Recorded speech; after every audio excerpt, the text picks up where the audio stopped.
Okay, great. Yes, I'm Kusalasara, and continuing this series on the Wheel of Life. So the shrine that we've got set up is more elaborate than our usual shrine, and I'm just going to start with this image here in the centre. So we've got the Buddha, we've got the Wheel of Life, which I'll say lots about in a minute, and we've also got Padmasambhava. And because I won't leave time to talk about Padmasambhava at the end, I thought I'd just say something about the significance of that figure in this series that we're doing on the Wheel of Life. Just briefly, because he's a presiding figure for this series. We've decided to have him on the shrine every week, and Padmasambhava is one of the most significant Buddhist figures in history. So he's a historical figure, and his significance is shown that he's also become a figure of myth or archetype. So that happens, doesn't it, when someone has such an impact, that the significance of them expands beyond the historical. So he's depicted here in the midst of a blue sky, sitting on a lotus. And the significance of him is that in our series is that apparently one of the things that happened was that he hid a text, and that text was called the Bardo Tadol. So this is one of the things that happens in the Tibetan tradition, is that teachings get secreted in different places, either in people's minds or in rocks or in mountains, etc., to be discovered at a time when those teachings can be heard. And one of the teachings that Padmasambhava hid was this text called the Bardo Tadol, which we call the Tibetan Book of the Dead. And the Tibetan Book of the Dead, it describes the journey of consciousness, the various directions that consciousness can take after death, leading up to death, after death, and then rebirth, and it includes our attraction to the 6 realms that we're talking about over this series. So this is the series is the 6. I can't actually remember what the series is called, but something to do with the Wheel of Life. What is it? It's called Rebirth and the 6 realms. Rebirth and the 6 realms. Yes. So the series is called called Rebirth and the 6 realms. Thank you, Emery. And the 6 realms are places that attract us when we're not enlightened,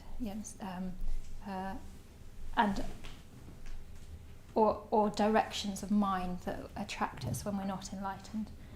I don't want to say that much more about it. I just want to say that's why Padmasambhava is on our shrine. So we're following.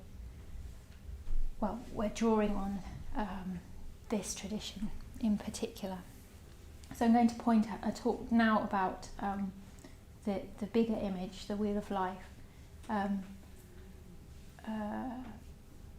Maybe I'll just go and stand. So we're not talking that much about. There are lots of concentric circles. We're really focusing on the 6 realms, which I'll just go and point at.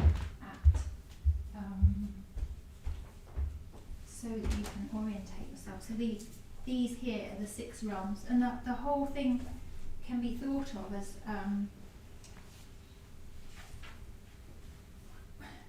the actions and reactions of the unenlightened mind. So a mind that is cyclical and repeats itself, is let's say uncreative, or doesn't have an unwise mind in a way.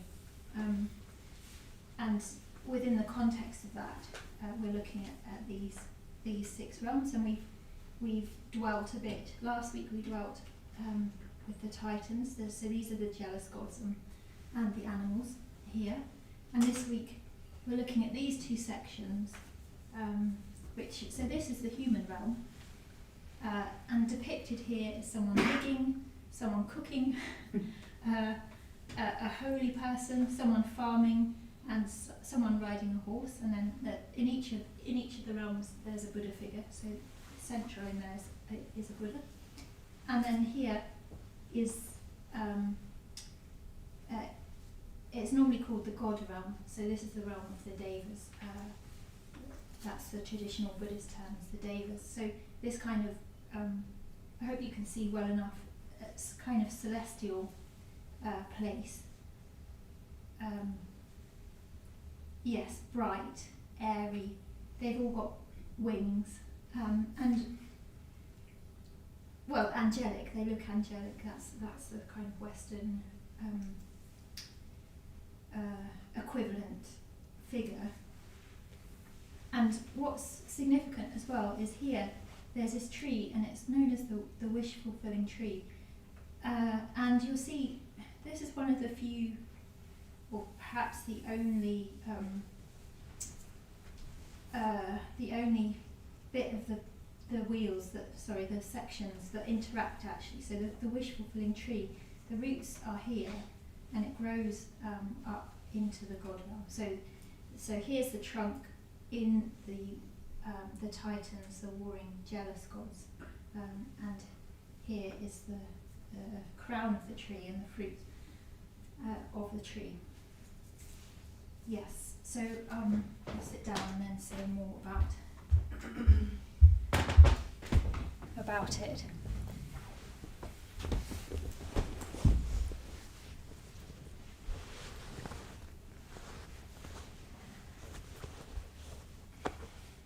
Yeah, I mean, maybe just as a general point, a lot of the figures or the realms. So we've got, as I said, the human realm, the God realm, the warring, jealous gods, hungry ghosts. So these are beings that are driven by intense craving, neurotic craving, and it's interesting that they're ghosts, not I don't know, not something else. So there's something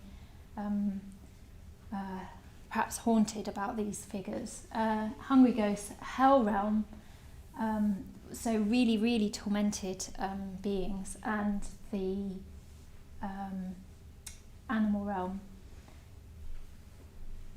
And I think it doesn't take that much imagination to find sort of equivalents in Western mythology as well. You know, the fighting giants, that's a Greek idea. You find it in Lord of the Rings. You find it in the BFG, if you remember your Roald Dahl.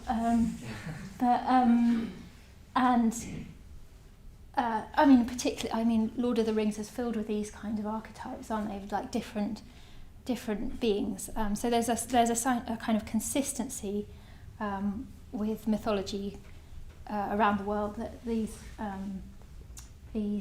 particular figures or realms of figures represent. And then what's interesting for us to explore is what's significant as Buddhist practitioners about these realms, or these types of beings, and what do they represent?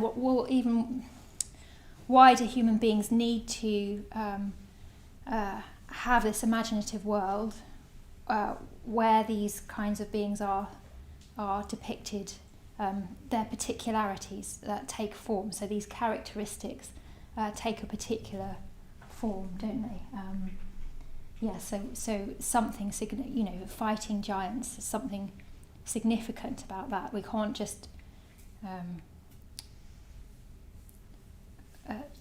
we sort of seem to need to emphasize or give characteristics to those not characteristics, give form to those characteristics, create characters. And each of the beings in the realm is caught up with their own particular concerns, which from a Buddhist it's worth just pointing out that this isn't just a sort of some kind of like epic enjoyable story that we're taking you around, but there's a Buddhist lesson, let's say. That's a bit off-putting, isn't it? But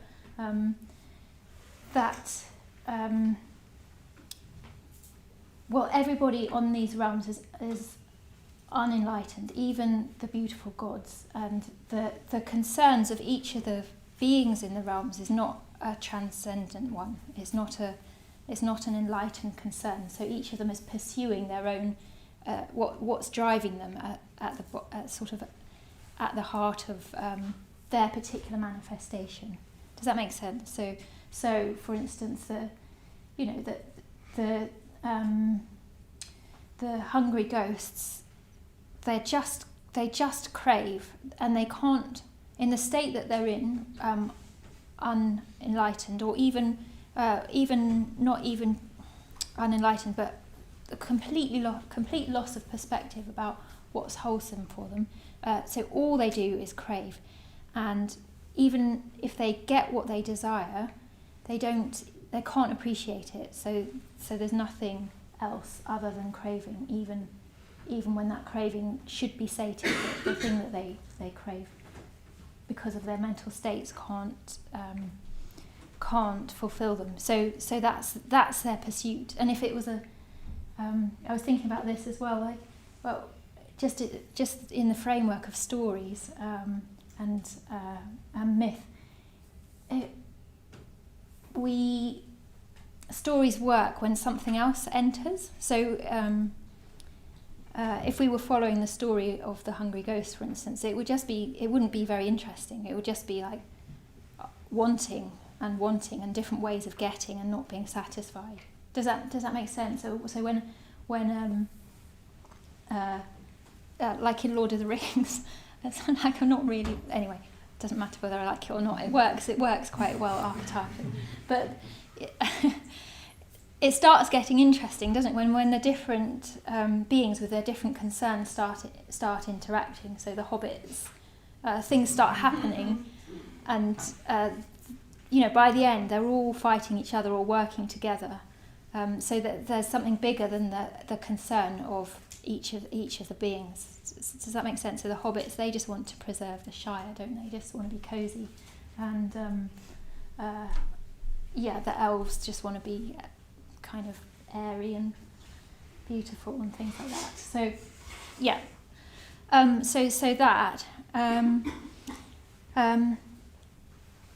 yes, if we were caught in, particularly in the difficult realms, the lower realms, the plot of the story, we'd get, it's very, very tedious. It's very unvaried. And as Buddhists, it only becomes interesting when the possibility of leaving any of the realms becomes real, or we could even say the possibility of getting off the whole thing. So that's the purpose of this symbol, is to see it, to see the repetition of it, and to know that there's another way off. So it's not just like how interesting. There's these different psychological states that one can get into and reflect on, like, well, how do we get into that state?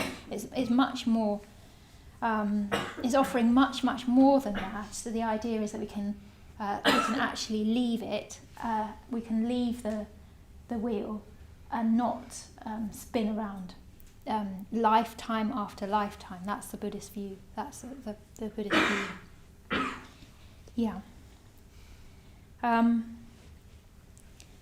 Or maybe another way to think about it is for us to not get too fascinated. It's a reminder for us to not get too fascinated by the world that we're living in, because in a particular kind of way, then we lose perspective. And it's a bit like what's it? A bit like, when we're talking about Padmasambhava saying just going on retreat, is that even that's a kind of version of that. Is we get so caught up in everything, and we don't sort of stick our heads up out of our lives and view the whole vista. Yeah. So nevertheless, each of the realms does show us something interesting. It does show us something interesting about how our minds work, or what the Buddhist view on different realms is. So the ones that we're going to talk about today, or I'm going to talk about, and hopefully you'll get to ask some questions. I'm going to start by talking about the God realm, known as the Devas. And this connection to the Titans, or Asuras, they're sometimes called, so the jealous gods. This connection is not merely the tree. So that basically, as we learned last week, I'll start with the jealous gods. Their concern is to win, and they're belligerent. So they win by fighting, and they're full of envy. And what they're envious of is the God realm, the gods. So what they see in the God realm is beauty, serenity. It's very attractive. I think even without seeing the details, you can see the sort of brightness of that realm depicted. It's tranquil, it's refined, it's beautiful, it's aesthetic, and there's no need. It's without need. It's a place of contentment as well, and the gods can see it from where they are. And I think sometimes even on the Wheel of Life, it's got 5 realms, and the gods and the God realm and the Asuras are depicted as part of the same realm. I think sometimes that's the case. So, so they have this intense envy and will do anything to try and appropriate what the gods have. So they, not in their stupidity, they don't realise that the God realm is won by growth. To get to that point of serenity, one works with one's mind and cultivates the conditions for it. But so you can't snatch it, you can't take it. It's the very act of fighting that keeps the Asuras in their realm. So they get caught in this envy. They want the God realm, but the means that they use to take it means that it completely compounds where they are. It completely defines the fact that they're in the realm of war and fighting and polarization, actually. So it's the very and one of the things they do is they try and chop down the wish-fulfilling tree. So it's this very act of chopping that means that they'll never be a god by doing that.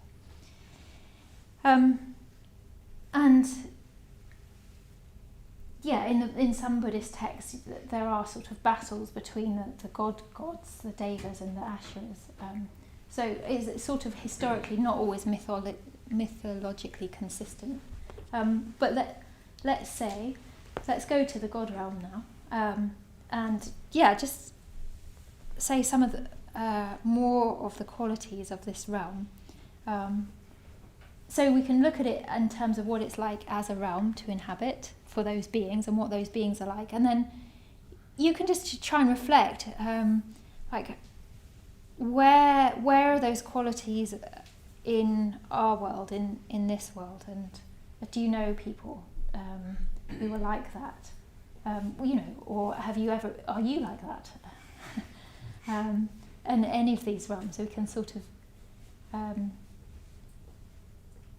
try and notice it. So the Devas, that's the beings of the God realm. They're not made of matter like we are. Nothing is sort of disgusting and crude as matter. They're often made of light. There are many, many categories of these Devas. And like I said, their world is refined. And Pranyaman has pointed out that they're long-lived, so they live much longer than any of the beings in the other realms.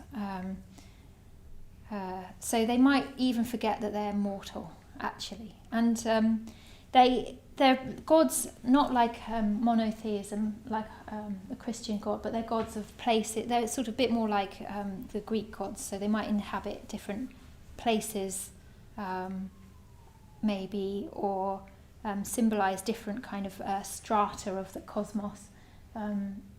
So some of the gods are gods of world systems, and some of them will be like a god of a waterfall.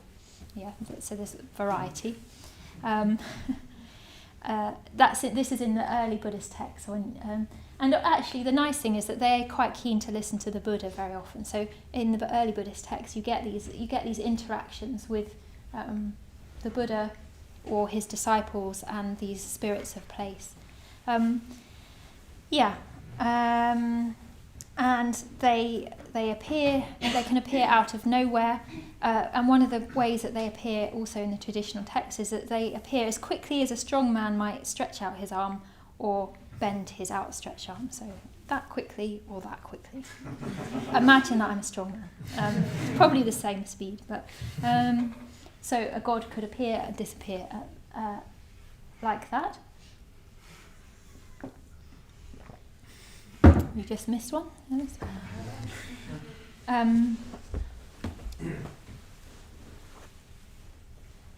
Yeah, and as I said before, the Western counterpart really is angel. So that you can. I'm not saying they're directly exactly the same, and angels vary, I'm sure as well. I don't know that much about them, but they've got the similar qualities of lightness, airiness, and when one thinks of angelic, there's this quality of innocence, maybe androgyny.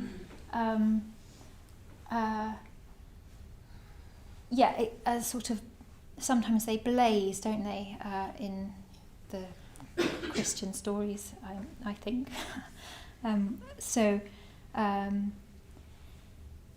These there's this brightness to them, and maybe just to say something more. Where do I want to go? Hold on a second. You don't have a choice really about holding on to you, so just.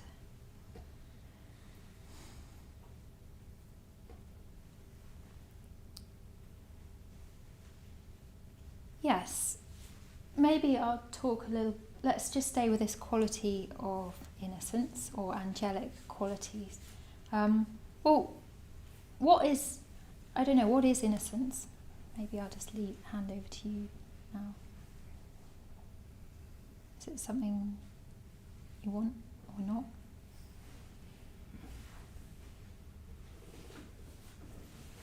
Maybe the absence of sin. Yeah. Blamelessness. Blamelessness, yeah. So what's blamelessness? I guess.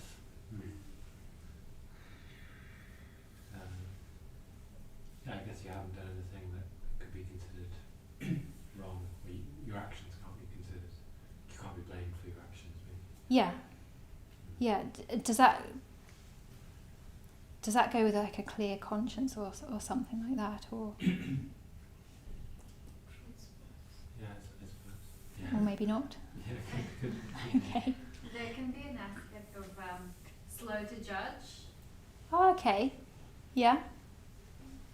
Yeah, nice. There was a voice over here. Transparency. What? In what way? I guess. Anyone can be innocent, but my train of thought goes where I think if you're transparent about anything, about your actions, then you're truthful, then you're an innocent person. Yeah, okay, so transparency as in without needing to hide anything. Yeah, owning your actions because they're the only ground that's the only thing that you stand on. Yeah. Being transparent about your actions and your intentions. Yeah. Good, yeah. Pete? Also something about not knowing. Like when someone doesn't know what they're doing, they're kind of innocent in a way. So I think there's also like an idea of purity. So if you think of like a young child that they're completely innocent, because even they might do something wrong, so quote unquote, but they've done it innocently. Yeah. Yeah. That's good. That's good. There was another. Someone said something over here. Do you want to? Did you say? Lack of malice. Lack of malice. Yeah. So a mind that's it's not only blameless, but it also doesn't blame and also has no ill will. Yeah. Good.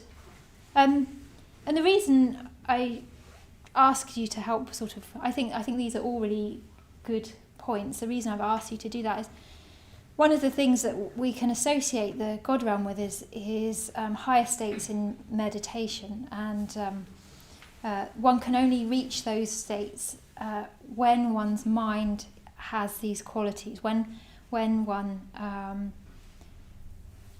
when one's purified one's actions to a certain extent, one can't reach higher states in meditation when you're sort of crippled with all of the selfish actions that you've done, when your conscience isn't clear, when you are lying to yourself and others, etc. The mind won't expand in that way without those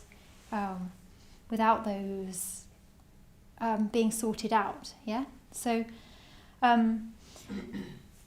the Buddha talks about higher states of meditation as being secluded from sensuality and secluded from unskillful qualities. Yeah. So the mind in those ways is sort of untouched by sensuality. In this way means like base craving, craving for sense desire, like quick gratification. So the gods have got these kinds of qualities. This quality of a kind of innocence, but it's won by their own growth. It's not come for no reason. That would be the Buddhist view. And our teacher, Sangharakshita, who I'll just call Bhante, he says that sometimes we might experience it when we first wake up in the morning. I don't feel anyway. When I experienced it really, really clearly, is once I fell over on a slippery bit of concrete and I knocked myself out and I was unconscious. I not for very long, I don't think. I don't know, but you'd think that was not a very pleasant thing to happen, but actually it was great because I woke up. When I came to, I was really, really blissful. Like my personality and my baggage hadn't yet arrived back into my mind. So I had this really, I was really dazed, but very, very innocent and really quite happy. And then slowly, it was almost like I came from, this is a bit like Pete's point, I went from being a baby, a really happy baby, to like more and more sort of complicated until like I'd sort of come back completely with my own history and my own proclivities, etc. But I do remember that lovely quality, and I only had a small bump on my head. It wasn't very painful, so it was a great day.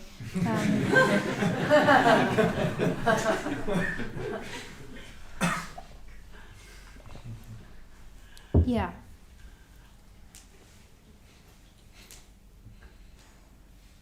Could I just ask? Yeah. What do you think is the difference between innocence and naivety? Yeah, it's a good question. I suppose. I mean, I don't know about. I don't want to start defining words that I'm not clear about, but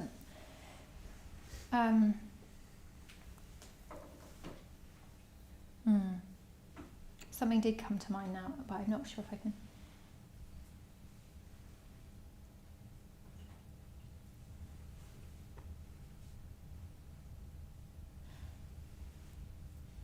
I think a wise person can also, and I don't know if this applies to the gods or not, but a wise person can have this quality of innocence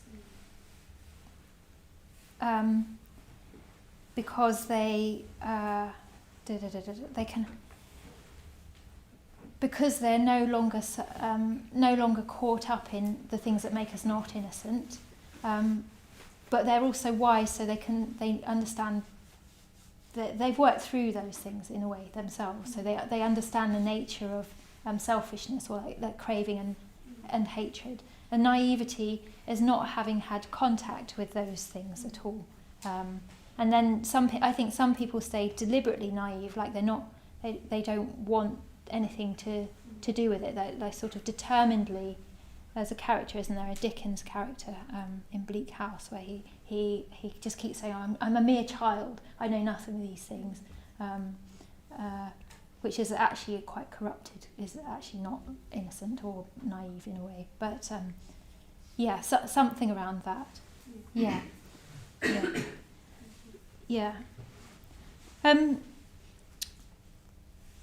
Another interesting thing that Bhante says is that there are these three kind of modes that we can think about. I don't quite know what. Anyway, three modes: or growth, maybe psychological, spiritual, and then there's transcendental. So psychological is working with our minds. I think we all know what the psychological level is, and on a certain level. The spiritual is really what he's talking about with the God realm.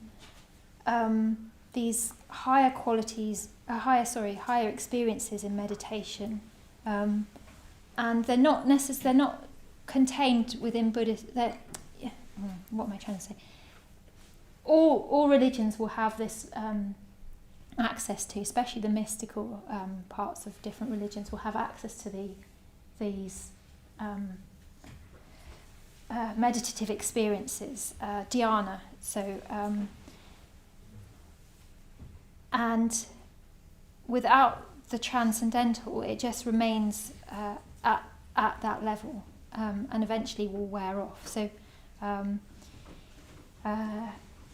he talks about, actually, I'll say a little story. So when he was travelling in India, he wasn't finding that many active Buddhist sanghas or communities, but he met a lot. He had a lot to do with Hindus, and in particular, him and his friend were walking around, and they heard about this ashram. I think they deliberately went there. With this woman called Anandamayi, who had a really saintly reputation. So they were let's go and see this woman and spend time with her. And it's true, she really did have a very particular quality to her, very, very attractive. So he says, either because of the way which she wore her hair in a top knot, or because of her simple dignity of demeanour, her poise, and the smile that played faintly about her lips. Despite her femininity, she at once struck me as being strangely Buddha-like in appearance. At the same time, I became aware that an intense peace, purity, and coolness of a quality such as I had never experienced was not only pervading the room, but as it were, blowing from her like a delicate fresh breeze. Yeah, so that's, I think she could be thought of as a woman who somehow manifests the God realm. And the interesting thing is that the other thing that he observed is that around her, whether there was all sorts of political intrigue and vying for her attention, the caste system was really adhered to around her, so in her ashram. So there was a discrimination around who could spend time with her, who could eat with her, etc. And it sounds like yes, there was competitiveness, sycophancy, etc., kind of around her, which is very reminiscent of the attitude of the Titan realm. And I think, gosh, I've got so much to say about the God realm, and I'm not even haven't even lived as a god anyway. Less to say about the human realm. So,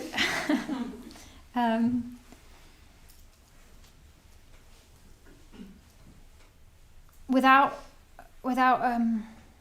there's something lacking in that setup, isn't there? There's something that's not right if there's just sort of one person kind of dishing out this quality, and others are trying to appropriate it rather than an encouragement for them to develop it or of themselves. Does that make sense? So that's the danger with the God realm, is we find them attractive and we try and appropriate it. The other danger is, due to their long-livedness, is the fact, well, this is the besetting sin, Bhante says, of the God realm, is complacency. So you live for a long time and life is so pleasurable. Yeah, you sort of can't forget the beginning. You can't remember the beginning. You can't remember. You're just caught up in this sort of endless refinement, pleasure, beautiful interactions, beautiful things, and not for a long time not disturbed by craving or aggression or anything like that. So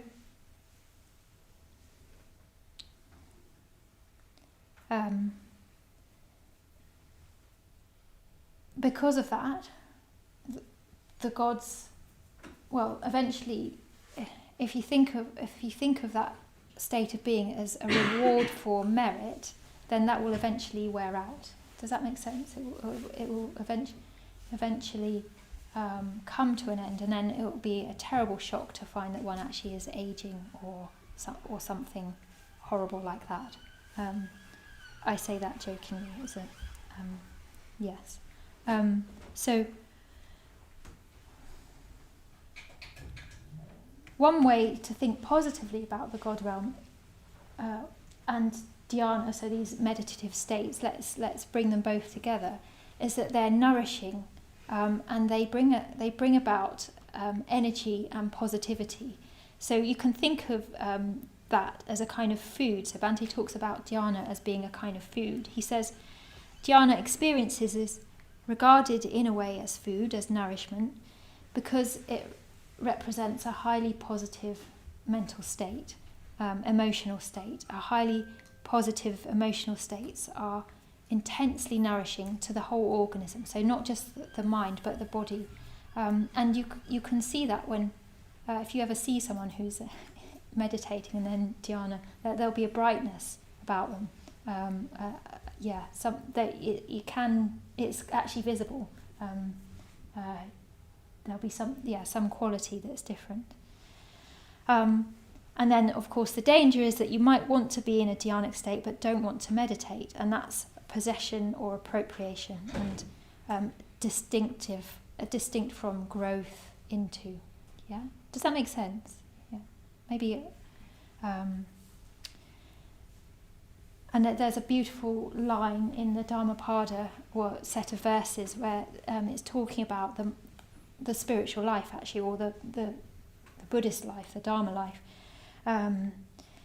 And happy indeed we live, healthy amid the sick. Among men who are sick we dwell free from sickness. Happy indeed we live, content amid the greedy. Among men who are greedy we dwell free from greed. And happy indeed we live, we for whom there are no possessions. Feeders on rapture shall we be, like the gods of brilliant light. So the rapture they're talking about is meditative experience and the nourishment that they get from it, and they're comparing it to actual gods that they know about and see. These are particular, the gods of brilliant light are a particular category of God in the God realm. So if you find yourself in the God realm, good, enjoy it. Don't worry, but don't lose sight of a transcendental goal, which is to get off the wheel completely. And getting off the wheel is more beautiful and wonderful than the God realm, is less imaginable. And the Buddha, the figure that appears in the God realm, is playing the lute of impermanence. So he uses the language of the gods, which is beauty. He plays beautiful music, but the song he sings reminds them of of what's important, that they can't identify with this state of being because it's transient, like every state of being, it's transient.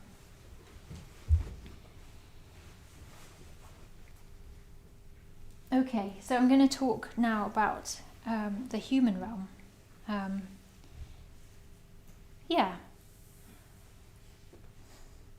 Maybe actually let's just pause. Are there any questions about what I've said about the God realm? Or clarifications? Emery? How do you move out of the wheel when you're in the God realm? Yeah, so that's it. That's the reflecting on impermanence, which is something that we do in the human realm as well.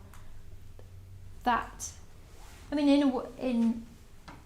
I'm drawing conclusions now, but in a way that if you can do that when you're in the God realm, you'll be very, very sensitive to that teaching, and it will be effective. If we draw the comparison between meditative states, we'll be sensitive to that teaching because of the refinement of our minds, if that makes sense. So yes, reflect on impermanence deeply, and that's a way out. Yeah.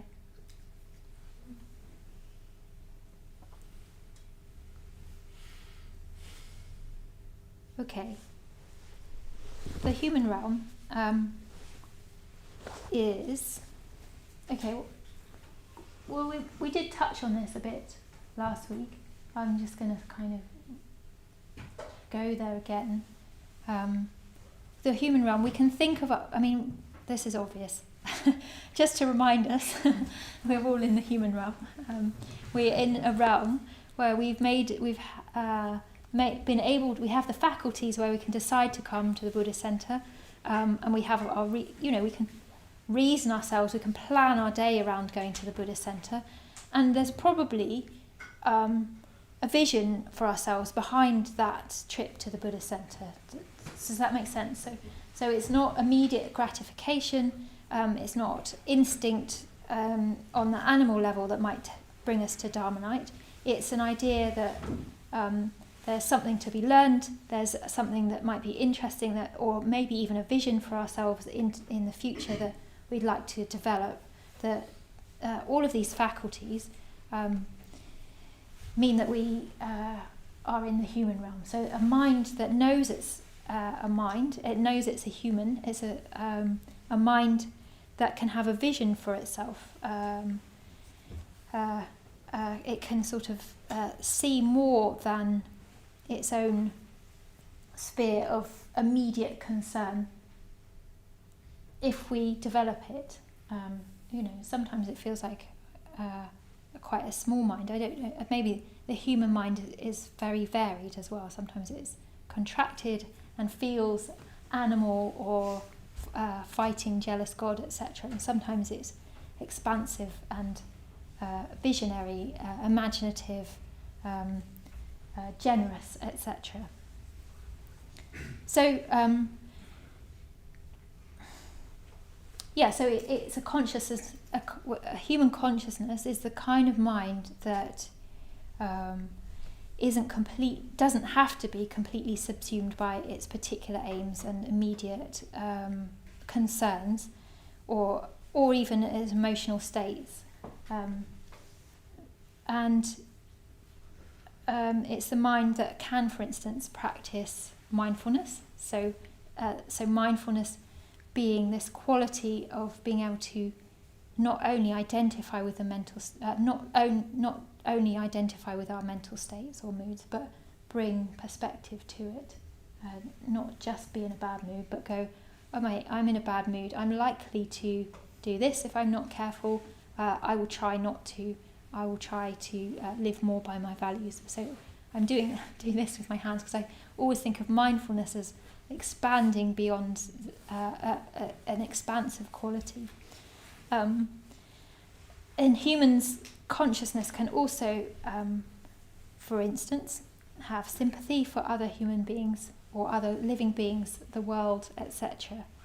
So it's got this quality of being able to see another's pain or confusion without identifying with it completely and submerging into it, So amazing and particular qualities that we find in the human realm, and how this manifests.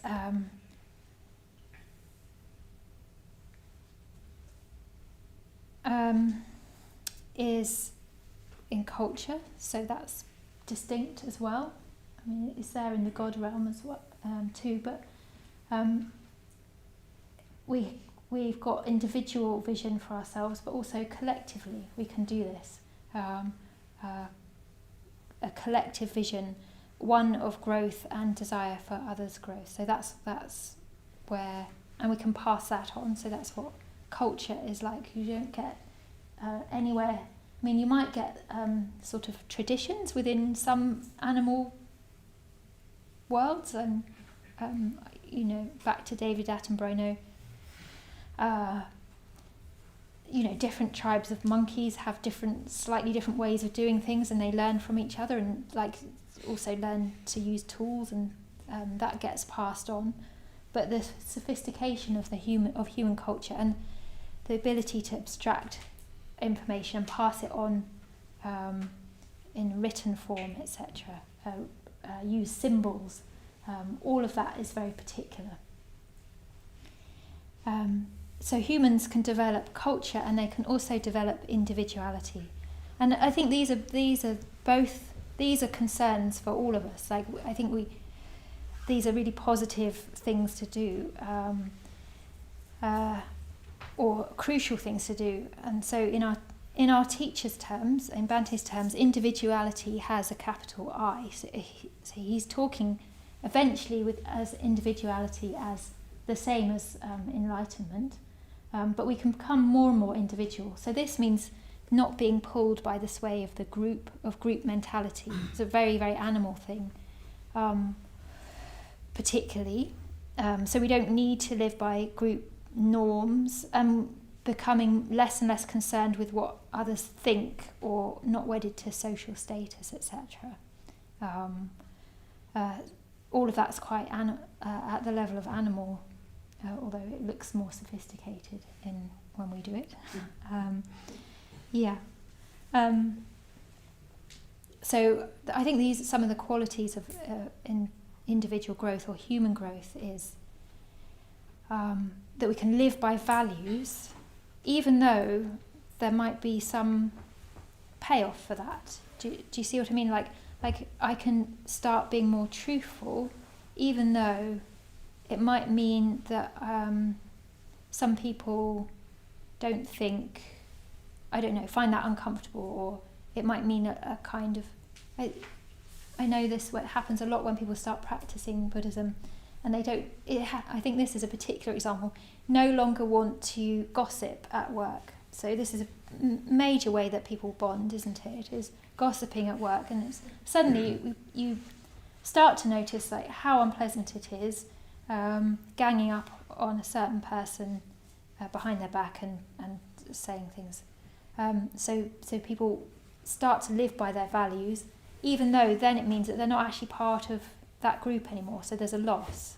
Does that make sense? So the human consciousness can make those decisions because there's a longer term benefit, and that's growth. Yeah, so it's growth beyond just sort of animal growth.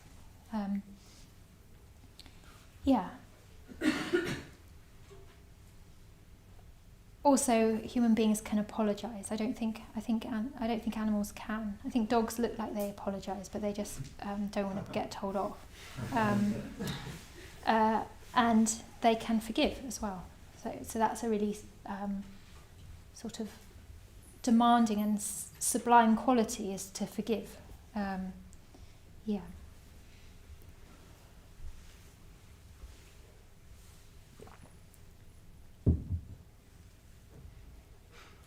mean, mean, it would be interesting, wouldn't it? Like if we all wrote down a paragraph of what it's like to be a human being. So we've all, I don't know what you'd all say. We've all got our own experiences of that, and it's just like such a mixture.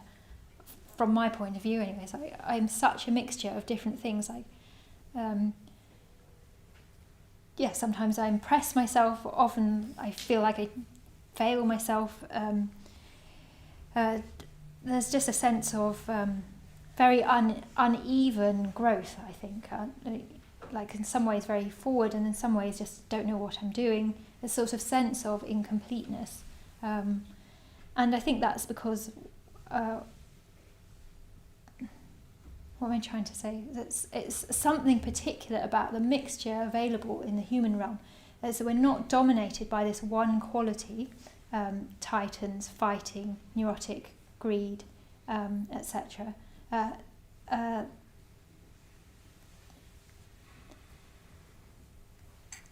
our aims are broader, more complex, and therefore can feel more confusing as well.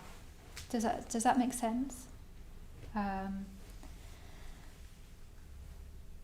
That we might not we've got all this capacity and we don't always know what to do with it, and sometimes those capacities sort of get pushed down wrong directions and cause confusion and cause actual torment, and collective confusion is war and all of the horrible things that we do to each other as well.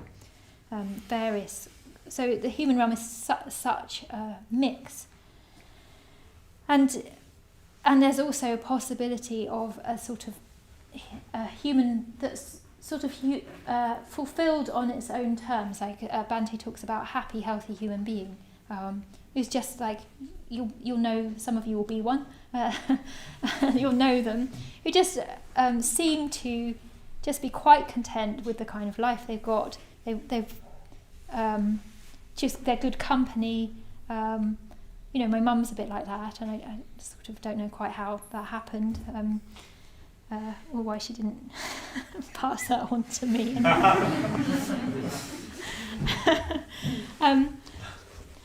And in Buddhist stories, you meet all sorts of human beings, and they. Sometimes they're in various states of suffering. Some of them are spiritual seekers. I'm thinking about people who meet the Buddha or Buddhist teachers in the later tradition. And sometimes you meet ones who are successful human beings. They're just doing well. And sometimes they're particularly receptive because they're undefended, they're curious about life, sort of strong psychologically, secure and within themselves, and that sort of very happy human realm person sometimes sees that there's something more. There's a. I'm going to wind up soon. I've got 2 stories from the Buddha's life, short ones, and.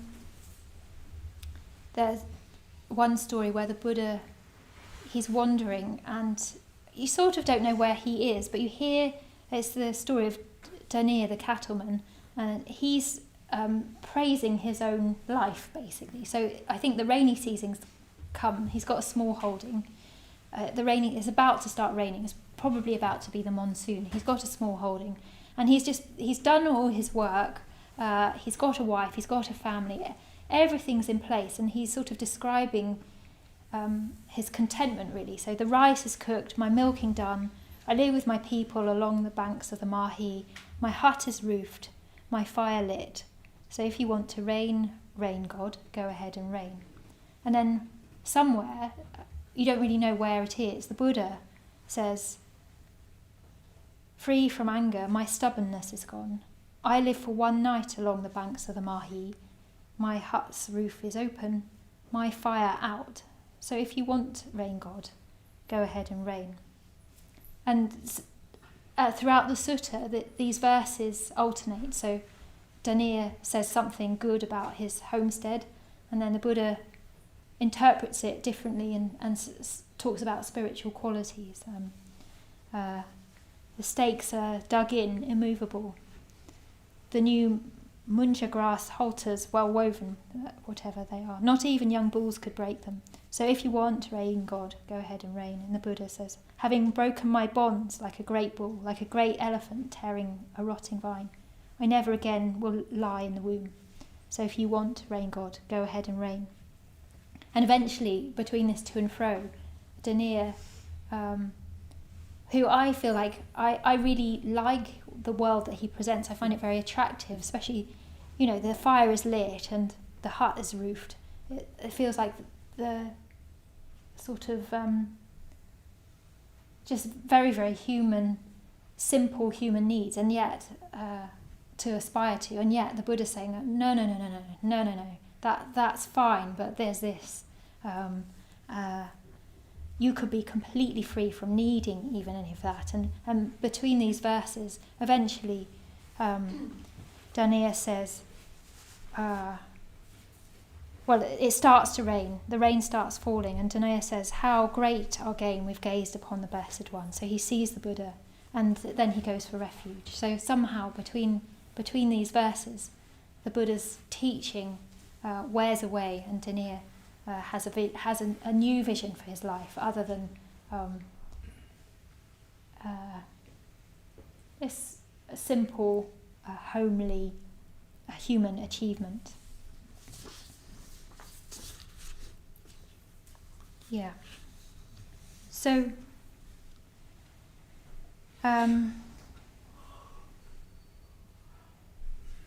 you got gods, the devas, beings of extreme beauty associated with meditation,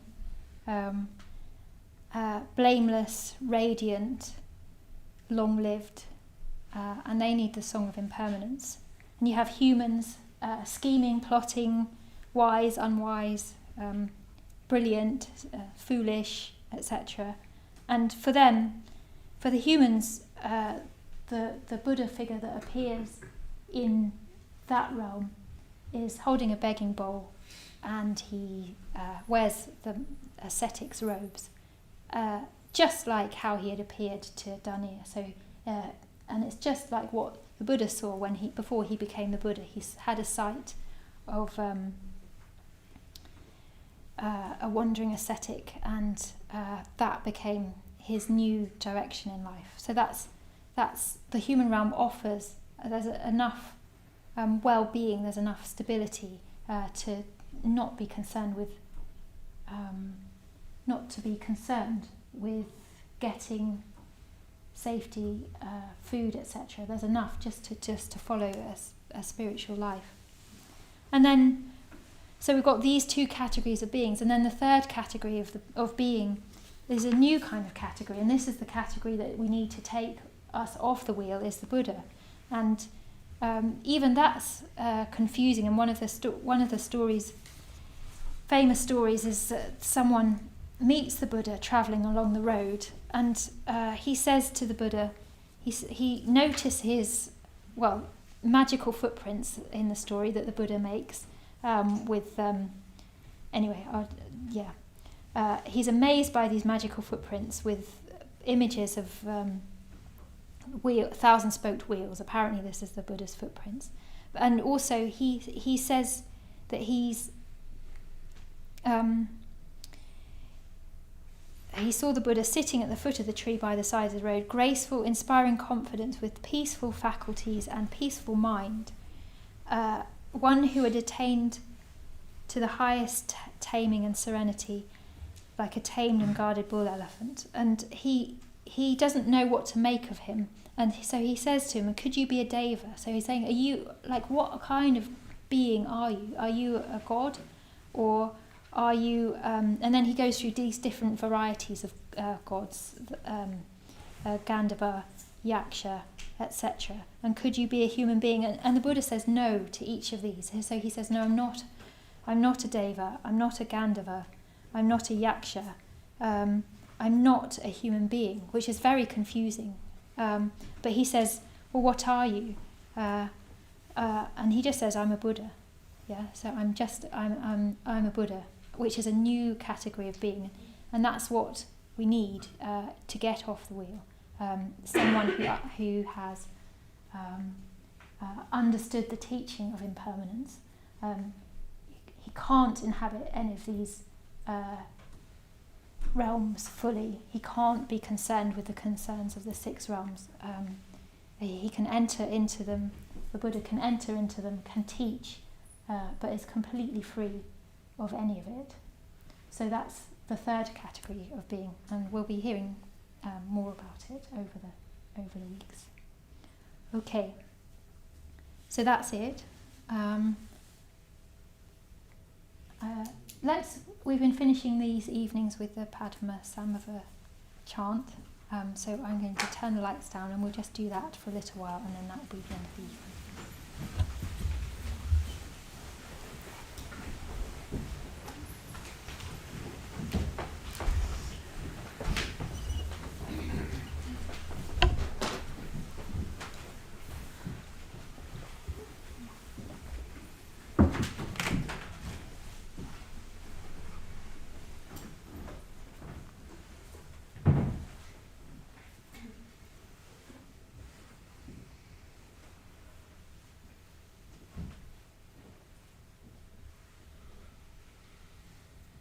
Om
Guru Padma Siddhi Om.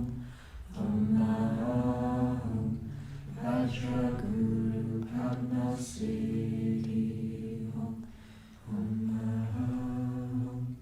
Vajra Guru Padma Siddhi Om.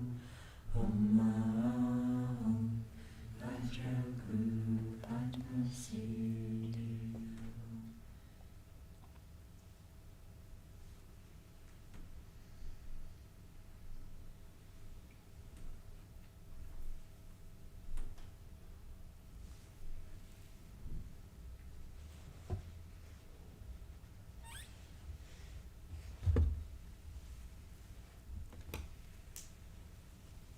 Okay, thanks everyone. Do come back, we've got 2 more in this series, so there'll be more exploration of the realms, and have a good evening. Thank you.